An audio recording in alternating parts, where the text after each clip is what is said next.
que basar mucho en lo que es la clínica, la sintomatología, qué molestias tiene para hacer un examen bastante preciso, ¿no?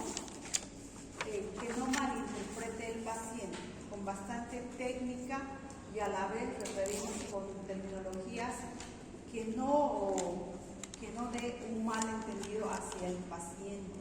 ¿Listo? Entonces es una área de mucha delicadeza donde se tiene que crear, como le digo, mucha confianza, y para eso nosotros necesitamos ver a fondo todo lo que es la patología.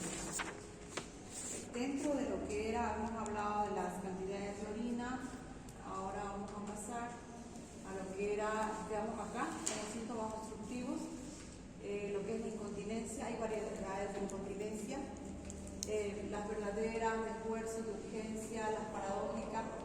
Las verdaderas, sin previo aviso, la pérdida de orina, no hay ese estímulo del esfínter urinario, ese deseo de micción, entonces simplemente hay el escape de orina. Ahora, ahí se puede sumar la del esfuerzo o también la variedad del esfuerzo cuando el piso pélvico está ya bastante flexible, delicado, por ejemplo, en estas pacientes que son multíparas, que tienen obesidad mórbida, situaciones donde a simple esfuerzo de subir las gradas, ¿no? O de hacer una carcajada, entonces ya hay un escape de orina, una incontinencia sin deseo de micción. Urgencia súbita e intensa es una pérdida involuntaria. Mayormente ya se relaciona con procesos inflamatorios e infecciosos, cistitis, podría ser, por ejemplo, lesiones de lo que es a nivel central, pacientes que están tequeados, ¿no? Por eso es importante dentro de las referencias del TEC. Ha habido incontinencia urinaria, incontinencia fecal, hay gente que sí se llega a orinar. O por ejemplo en las intoxicaciones alcohólicas, ¿cierto? Allá hay una depresión a nivel central, hay pérdida de esfínter urinario, o sea, no hay control, el paciente se orina, hay vaciamiento de lo que es la vejiga de manera involuntaria porque no está controlando desde lo que es la área central. Paradójica, por rebosamiento de una vejiga flácida con retención urinaria crónica por goteo constante, flácida.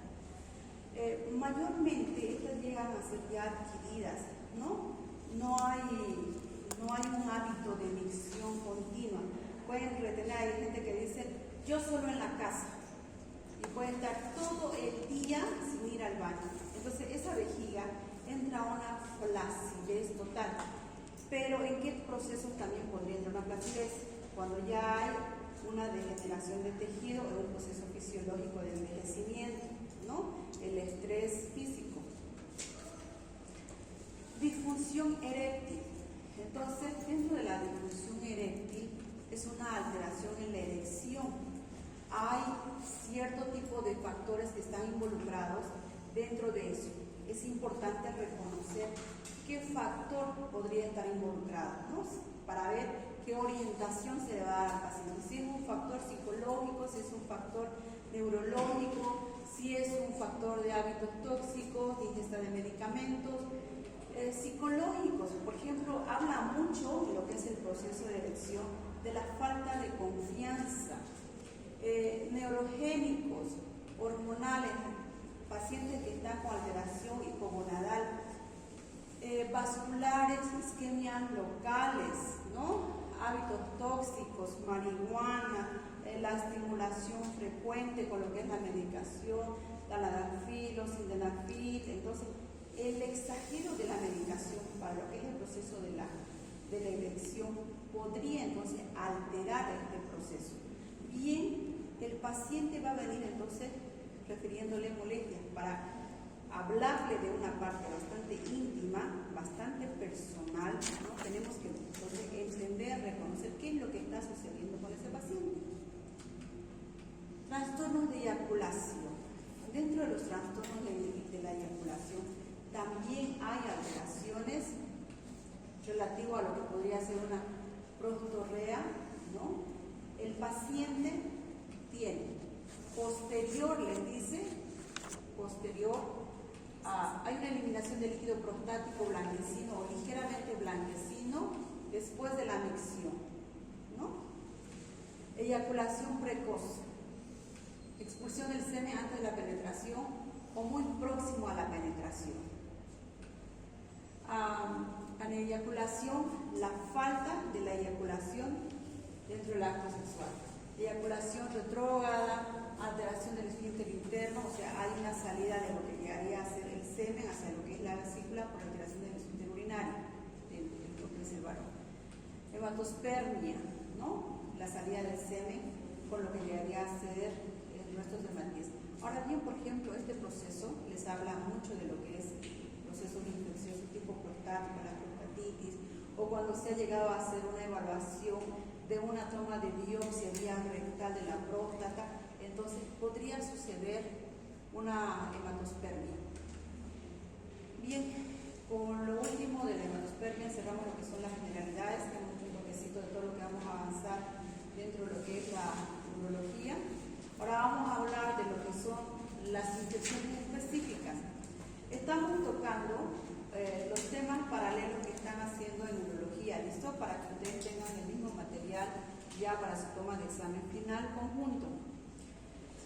Dentro de las infecciones, entonces vamos a hablar de lo que es la tuberculosis. La tuberculosis, ¿no? Les dice la OMS, que ocupa el tercer a cuarto lugar de las enfermedades infectocontagiosas. No solo hay una tuberculosis pulmonar, puede ser de acuerdo a dónde se ha hecho la siembra, dónde es un foco de primoinfección, ¿cierto? Puede ser óseo, puede ser pulmonar, puede ser pleural, puede ser cardíaco, como también puede ser renal y genitourinario. Entonces, no está de más dentro de todas las sintomatologías que presenta el paciente tener que hacer exámenes y hacer todo un antecedente familiar y de su medio si no ha habido un contagio de primoinfección, ¿no? Paciente que vive en hacinamiento, que hay antecedentes del papá o de la mamá porque han estado inmunodeprimidos, probablemente el papá sea diabético, ha enfermado de la tuberculosis, él lo está cuidando, también el paciente llega a ser diabético. Entonces, considerando ese foco de primoinfección, entonces, bien, por vía hematógena, ¿no? Puede llegar a ser la siembra en vías renales excretoras como también en genitales. La tuberculosis puede atacar riñones, uréter, vejiga, próstata, epidídimo. Raras veces les dice lo de que es el testículo. Bien, entonces, relativo a lo que es la vía hematógena, es la más frecuente, fíjense esta característica, ¿no? Esta es una calcificación del riñón, una alteración de muerte celular bastante típica. Se observan como cavernas de calcificación en las placas de imagen que lleguemos nosotros a hacer. En una urografía excretora se ve desde el parénquima renal en zonas necróticas con cambios de forma de los cálices renales, incundibulares y pasa al uréter. Bien, entonces, ¿qué es lo que va a producir en los tejidos? Mayormente en los uréteres, la enfermedad de lo que es el bacilo del colon, la tuberculosis, produce rigidez, produce endurecimiento, no solo en lo que son las vías excretoras, sino también en lo que llega a ser lo que es el mesenterio, las paredes intestinales. Tiene esa característica de tornar al tejido rígido. Entonces les dice endurecimiento del uréter, retracción de los uréteres. Les habla dentro de los exámenes complementarios, ¿no? Que puede hacerse urografía, donde se va a evidenciar rigidez, pérdida del peristaltismo, penetración del uréter, visualización de todo lo que es el uréter. La urografía es inyectar un contraste, ¿no? Y hacer las plaquitas. Y va a dibujar todo el trayecto. Fíjense la estenosis donde no hay lo que es el contraste y está todo tortuoso, ¿no? Rígido. Tendría que estar en un alineamiento paralelo, pero acá no, ya está todo tortuoso, con paredes rígidas y estenosis en las áreas donde usted no ve el contraste. Es frecuente y para esto entonces también está el mismo tratamiento de los esquemas. Se considera como una tuberculosis extrapulmonar y se trata igual como el esquema que ya fue establecido, solo que necesitamos llegar al diagnóstico. ¿Dónde se va a dar más? Lo que son las tuberculosis de las vías urinarias. ¿O qué es lo que va a ocasionar? Va a ocasionar zonas ulcerosas, hiperémicas, retracción de la vejiga, cicatrices, pérdida de elasticidad y la distensibilidad, disminución de su capacidad de retención, aumento de la frecuencia de micción, ¿no? Dentro de las manifestaciones clínicas, en la anterior clase hemos hablado de este tipo de manifestaciones que se pueden presentar en problemas urológicos y el paciente puede presentar una colaquiuria, pero también una diabetes puede presentar una colaquiuria, ¿no? E incontinencia de urgencia urinaria, disuria, poliuria, pero si esto es casi similar a un diabético, ¿en qué me voy a ir diferenciando? ¿No? ¿En qué me voy a ir diferenciando? Entonces, en la diabetes vamos a juntar lo que son niveles de glicemia, antecedentes, que probablemente este paciente no llegue a tener. Bien, entonces puede llegar a ocasionar por toda esa estenosis y la rigidez de las paredes como un proceso obstructivo, ¿no? Obstructivo.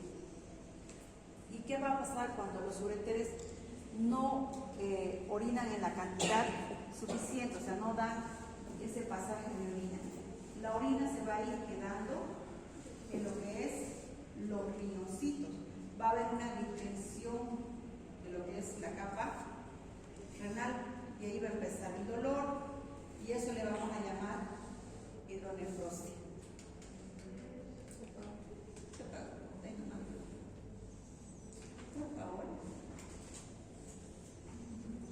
Ya dentro de ese proceso obstructivo, entonces hay que tratar, independiente a la causa, permeabilizar bien, mediante una cateterización, utilizando catéteres especiales como es el doble J, bien es unilateral, bilateral. Para eso nosotros ya hemos hecho la orografía, donde nos ha determinado cómo está, ¿no?, el esquema, cómo está la determinación de la anatomía en ese momento por el compromiso de la patología.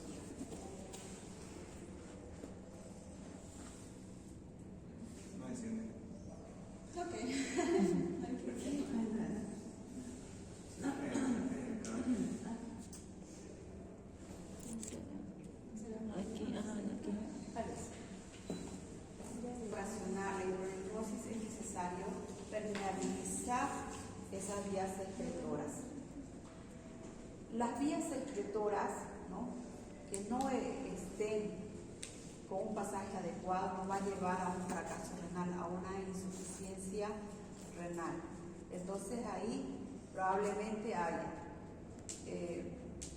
necrosis de lo que llegaría a ser, ya vamos a lo que más llegaría a ser, a tornarse lo más minucioso con alteración en lo que son las asas de Henle, con necrosis, con alteración, con lesión, no hay depresión de potasio, va a haber una hipercalemia y entramos a alteraciones metabólicas, ¿no?, de una causa que tal vez no se ha llegado a reconocer a tiempo, no se ha dado tratamiento.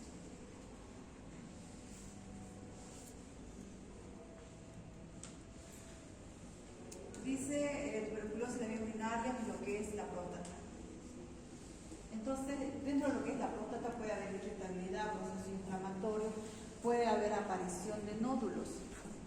Hasta ahí no hay algo patognomónico que nos llegue a decir, por esto vamos a considerar que es una tuberculosis de vías renales. No, es la sumatoria de la clínica, los antecedentes y sobre todo llegamos mediante lo que es la aparición de ganglios, hacer un diagnóstico mediante biopsia, ¿ya? Puede aparecer también en distintas partes, no solo en el riñón, no solo en el uréter, no solo en lo que llega a ser la próstata, sino también en el epidídimo. Es una de las causas que hace la epididimitis o procesos inflamatorios, como habíamos hablado en la anterior clase, tiene una alta frecuencia.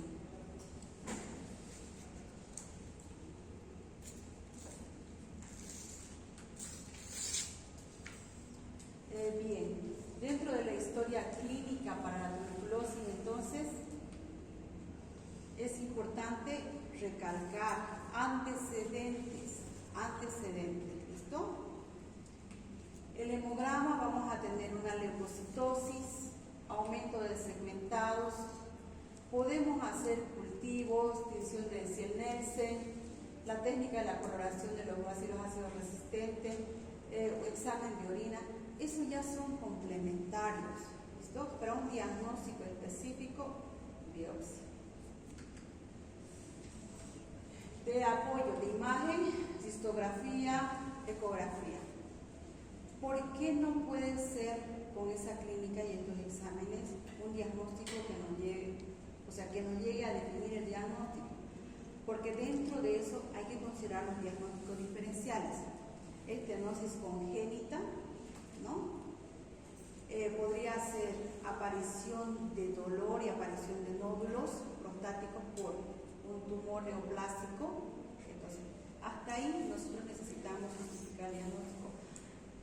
Ambas tienen diferentes tipos de tratamiento, uno que va a ir con antibiótico y el otro que va a ir con quimioterapia, radioterapia. O sea, estamos hablando de diferentes procedimientos. El tratamiento, dice, si hay compromiso del riñón, bien puede ser una nefrostomía parcial o radical. Si hay compromiso de la vejiga, entonces ya se empieza a utilizar segmentos de intestino para poder hacer una plastía local. Y obviamente está el uso de la medicación, ¿no? Como un esquema de tuberculostáticos extrapulmonares. La cándida. Dentro de la cándida es bastante frecuente y no bien reconocida y tampoco no bien tratada. ¿Qué es lo que se escucha? Dice, estoy con flujo, hace 2 semanas, recibo tratamiento durante 3 semanas más, y sí, los tratamientos para hongos fúngicos son largos, son prolongados, ¿no? No son como las bacterias por su mecanismo de reproducción, no es de 7 días, 14 días. Con la parte de fúngica es mucho más minuciosa. Entonces, dentro de la cándida, ¿no? Estas colonias blanquecinas, entonces se trata de la cándida albicans, que es una de las más frecuentes, que va a atacar lo que es el aparato genitourinario. ¿Cuándo se va a llegar a dar? Cuando hay uso de corticoides, cuando hay uso de amplio espectro antibiótico, pH alcalino, desnutrición, enfermedades inmunodepresoras, uso de sondas vesicales. Ahora, hay que buscar a ese paciente. No quiere decir que toda la gente que tenga un pH alcalino va a cursar, pero son las posibles causas o factores que podrían involucrarse con la aparición de este germen. El pH alcalino. ¿Cuándo la orina se vuelve alcalina? Igual que la sangre, la orina tiene su pH. ¿Por qué se le dice a un paciente que está con infección urinaria que tome mayor cantidad de líquido? Porque la orina tiene una característica ácida de 6.5 a 7, 7.1, ¿cierto? Porque nosotros necesitamos llevarlo a un estado alcalino para que no aumente la lesión, pues, ¿no? Cuando ya hay una infección urinaria, hay microlesiones, entonces a mayor acidez, mayor disuria. Entonces, por eso nosotros necesitamos alcalinizar la orina, que el paciente tome mayor cantidad de líquido, para que las molestias urinarias no se llegue a percibir con tanta intensidad. Y ya después de ese proceso de tratar un proceso de infección, delicioso, ya también acidificamos la orina. Llegamos a 4 gramos de lo que es la vitamina C para poder, ¿no?, ya contrarrestar con todo lo que son estos tipos de gérmenes que quedan en los canales genitourinarios. Desnutridos. Puede ser por factores oncológicos, por mala absorción, ¿no?, pacientes inmunodeprimidos, VIH, tuberculosis. Entonces siempre es bueno considerar cavidades orales, genitales, hacer la anamnesis profunda. ¿Hay secreción? ¿Está húmeda la ropa interior? ¿Las toallas sanitarias? ¿No? Entonces hay que indagar y hay que crear esa confianza con el paciente. Enfermedades inmunosupresoras, VIH, igual somos el departamento con mayor índice de VIH. Jovencitos de 14, de 15, ¿no?, gente de casa, pero el cortejo no era de casa. Entonces hay que tener bastante cuidado y a la vez no se nos puede pasar de alto todo lo que es la anamnesis. Seguramente que si es menor de edad tendría que estar con un familiar adulto, porque eso dice la norma, pero igual nosotros necesitamos hacer la pregunta, y no porque no tenga, nosotros no debemos reportar. Sí debemos reportar. Es así, como cuando usted está haciendo el SOA, perfecto, le revisó los pies, extremidades, pero no tiene nada y no reporta. No, igual lo tiene que reportar, pero comunicando, describiendo que no hay alteraciones, ¿no?, pero ya está revisado. Uso de sondas vesicales. ¿Quiénes van a utilizar sondas vesicales? Porque el uso prolongado, sí, pues, ¿no?, produce lesión de las paredes de la uretra. Un paciente que llegue a utilizar, que tenga necesidad de sonda vesical, para ver la diuresis. Ya, choque hemorrágico, que si está inconsciente, está inestable, si no se estabiliza en un tiempo corto, va a tener una sonda vesical provocada. Sí. Un tecleado, puede estar en una sala de separación prolongado, sí, porque necesitamos hacer balance de volúmenes. Cáncer de próstata, cáncer de pene, ¿no?, se le ha retirado absolutamente todos los genitales, necesitamos colocar una vía excretora, entonces la sonda vesical nos ayuda mucho. Pacientes con cáncer de cervix necesitamos sondarlas, porque no es que hayan perdido lo que es la sensación, la sensibilidad del esfínter urinario, no, sino que la masa ha comprimido tanto, ¿no?, que no facilita ese estímulo de micción. Entonces hay retención y necesitamos sondar. Entonces el paciente sí no es bien. Hay que considerar.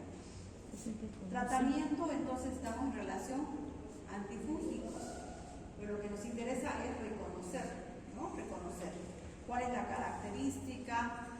Cuando ya es demasiado severo, entonces hasta podemos evidenciar cuando tenemos la posibilidad de poder hacer el examen ginecológico, ¿no?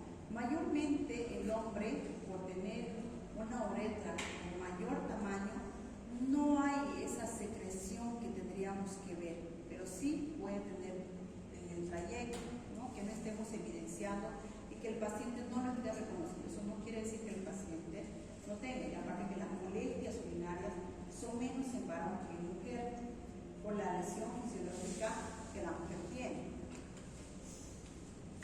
La actinomicosis, bacteria gram positiva bastante frecuente, con una característica, como ven aquí en estas placas de acá, donde se visualiza, ¿cierto?, células tipo doradas. ¿Qué les dice de esto? Esto produce una inflamación granulomatosa y a la vez aparición de nódulos y abscesos. Fibrosis, quistes afectan al riñón y al testículo, ¿no?, que pueden llegar desde el exterior al apéndice, trompas del intestino. Puede producir prurito, ¿no? Ahora, ¿cuál es el diagnóstico? ¿Cómo llegamos al diagnóstico? Siempre va a haber alguna molestia. Los pacientes que tienen menos molestias mayormente son pacientes que han perdido sensibilidad, como pacientes diabéticos, inmunodeprimidos, o pacientes que han estado mucho tiempo polimedicados. Pero en los otros pacientes sí, va a haber molestias, pues, ¿no?, genitourinarias, este caso, por ejemplo, el prurito. ¿Y cómo llegamos a su diagnóstico? Clínica y también lo que es cultivo más antibiograma.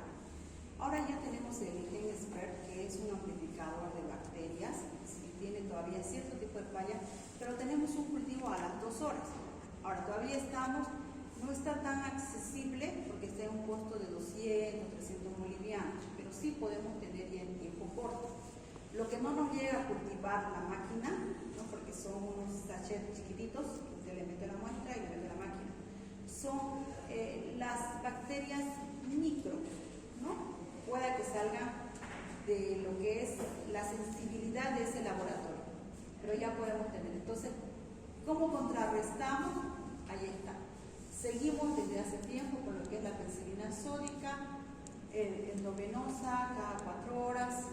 Ahora, para lo que es abscesos, ganglios, está indicado lo que es tratamiento quirúrgico. Drenaje quirúrgico de absceso y extirpación de órgano afectado por una pequeña bacteria, ¿no? Esquistosomiasis. Este es bastante interesante y en el huésped es el humano como también el caracol. En temporada de lluvia aparece bastante este molusco, ¿no? Este invertebrado, que mayormente este parásito vive en aguas dulces. Entonces nosotros tenemos aguas dulces, ¿no? Los ríos, los estanques, cuando salimos a algún lado del campo, tenemos. Entonces, ¿cuál es la característica de este parásito? Que una vez que se adhiere a la piel, puede llegar a la circulación, y de la circulación llega a lo que son los plexos venosos. Por acá, se habla de plexos venosos.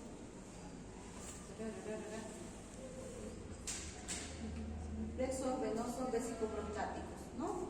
Entonces, los huevos se siguen eliminando por la orina, pasan por todo lo que es el trayecto y pueden implantarse en cualquiera de esos segmentos y producir, ¿qué va a producir? Prurito, dolor lumbar, puede la próstata endurarse, lo mismo que lo que es la vesícula seminal, malestar general de los genitales, fatiga, lasitud, fiebre y microhematuria. ¿Listo? Microhematuria. Es un parásito bastante interesante,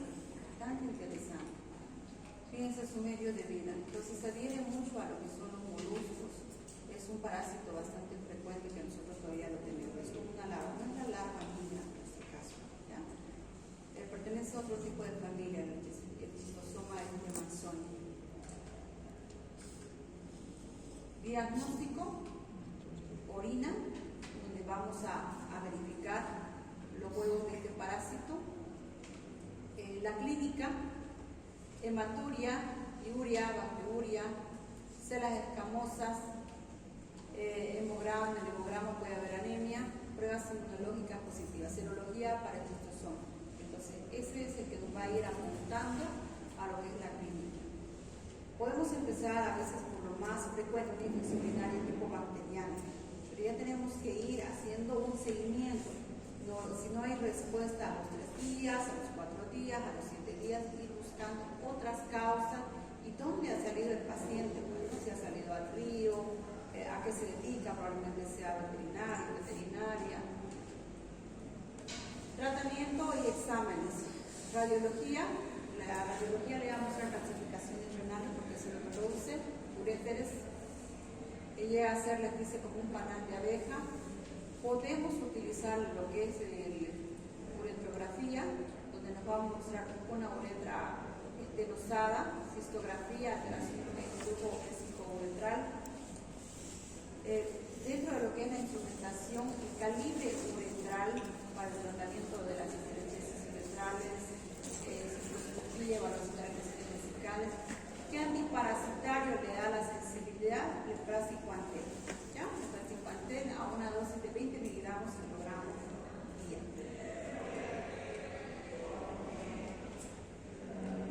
Eso está, es de libre venta, se lo utiliza bastante. En relación a la filaria,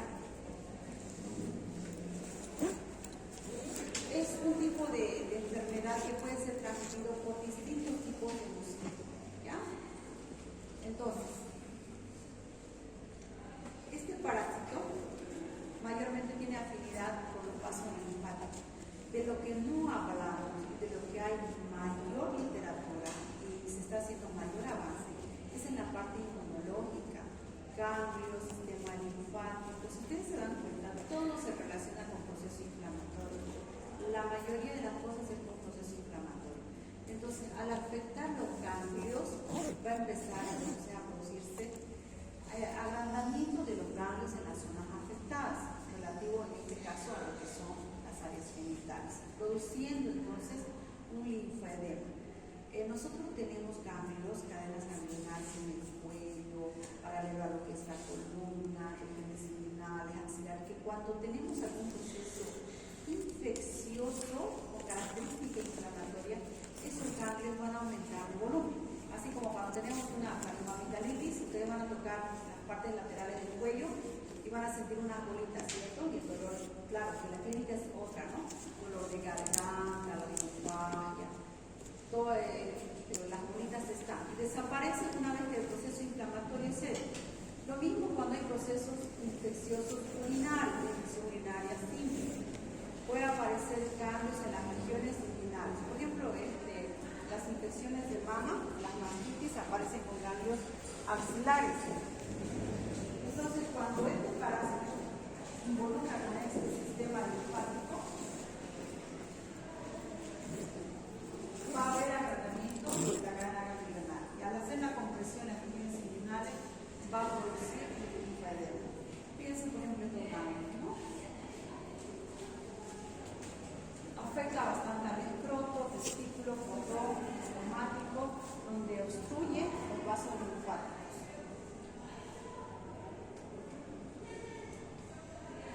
Manifestaciones: dolor, linfangitis, malestar general, hay edema, piel gruesa, quiluria. Ya habíamos hablado de la quiluria en la anterior clase. ¿Cómo era la característica de esa quiluria? ¿Cómo va a encontrar usted la orina de ese paciente? Blanquecina, no lechosa, por la cantidad de líquidos que este sistema circula. Fíjense, este linfedema por compresión de los ganglios. No, afecta bastante. Aquí está la quiluria. Entonces les dice, dentro de eso pueden utilizar el tratamiento de dietilcarbamazina a 2 miligramos kilogramo peso, 3 veces por día durante 12 días.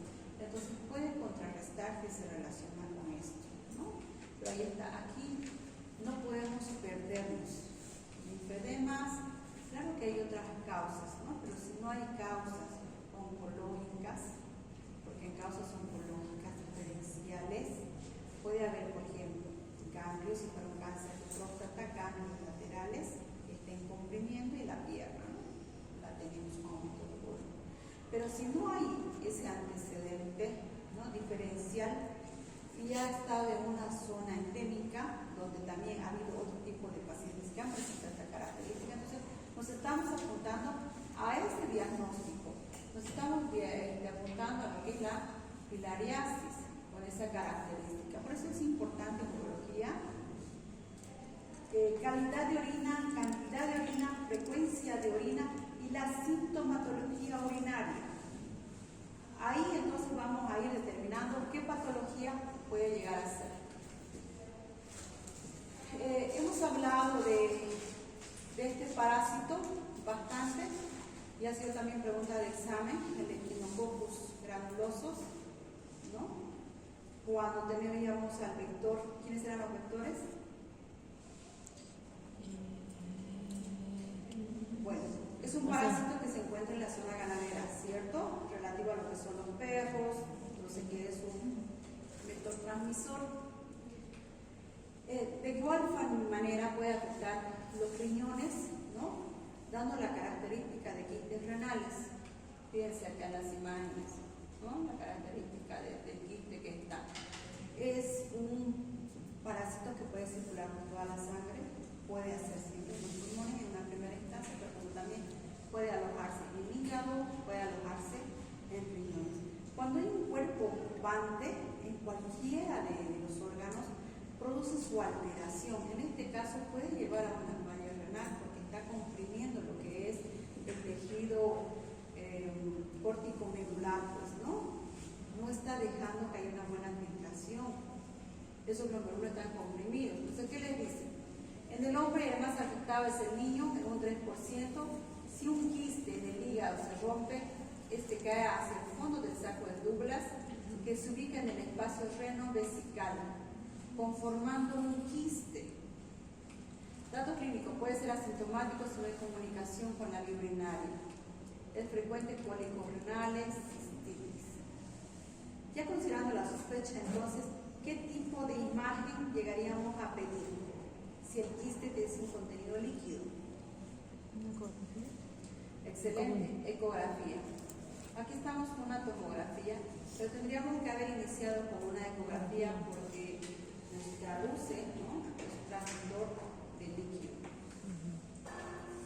Tratamiento y diagnóstico: examen físico, palpar las masas suprapúbicas, ¿no? Radiología, calcificación de los quistes, ecografía, tomografía, confirmación de los quistes. Tratamiento: quiste renal, nefrectomía. No se recomienda la aspiración. ¿Por qué no se recomienda la aspiración? Porque se puede llegar a romper las bolsas, ¿no? Exacto, justamente por eso, porque se puede romper y puede hacer una mayor diseminación, sí, ¿no? Quiste retrovesical no se debe extirpar. Si se hace una marsupialización, se encapsula con tejido vecino y se hace una nefrostomía. Fíjense cómo puede llegar a este estado de un riñón multiquístico. ¿Qué tipo de alteración llegaría a producir? Les dice la literatura: si es uno, hay una posibilidad de retiro, ¿no? Pero si ya es múltiple, no hay cómo poder retirar. Entonces tendría que retirar todo lo que es ese riñoncito. Entonces el paciente va a quedar monorrenal. Pero si ambos están, no tiene sentido retirarlo, al menos que el paciente tenga otras comorbilidades y tenga un riesgo de vida. Entonces ahí va el paciente a plan de hemodiálisis. Aquí está otro riñoncito, fíjense. No es riesgo que haga ruptura. Bien, jóvenes, ahí terminamos la clase. La próxima clase vamos a hacer lo que son